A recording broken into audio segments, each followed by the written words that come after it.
As for the Buddha, there are a great many legendary writings about him. The Buddha Charita is the classic written maybe 400 to 500 years after his death. It depicts a life in a grand palace. The Buddha was son of the most powerful king of the old regions. With the name Shakya, you can see his name marked here on our map. And in fact, most likely Shuddhodana, his father, was not a great and powerful emperor, but merely the tribal chieftain with the largest mud hut.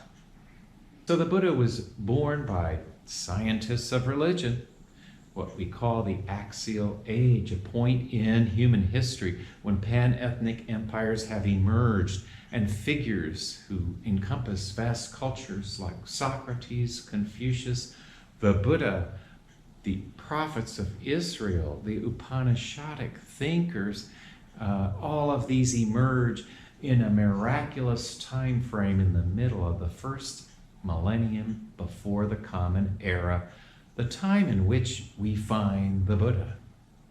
We're told the Buddha was born into the Kshatriya or warrior caste. This is important because his movement and that of the Jain tradition will both be founded by warrior caste members who oppose the priestly control of the Brahmins who sit at the top of the Hindu caste system. While we don't want to go too far in drawing shallow comparisons with Protestantism, to some extent Buddhism is a common person's rebellion against priestly control. It is a declaration of the equality of beings, male and female in his case, an opposition to slavery, and reliance on one's own experience rather than the determination of centuries of Brahman scholarly agreement in councils and the like. He is allegedly as powerful as Rama with shooting arrows and the like, but more than likely, he was a studious loner type fellow. The prophecy at his birth from the great sage Asita predicted he would be a universal monarch or a universal teacher. Not only was he a warrior, but we're told he was married and lived a dazzling life among the dancing ladies of his father's kingdom.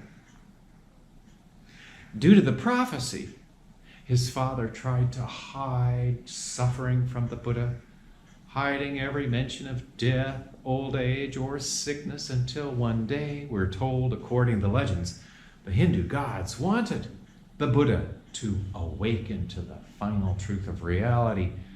And so they sent these images, the 4 sights, we're told, of an old man, a sick man, a dead man, and a monk to inspire the Buddha to take the path that would lead to his becoming a universal teacher.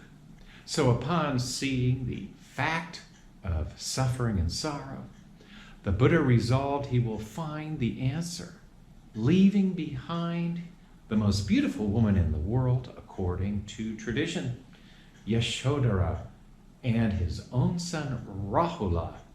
And then one evening he left the palace with his companion Chanaka and cut off the top knot of hair that symbolized his priestly status and headed off to learn philosophy and wisdom from the best teachers he could find.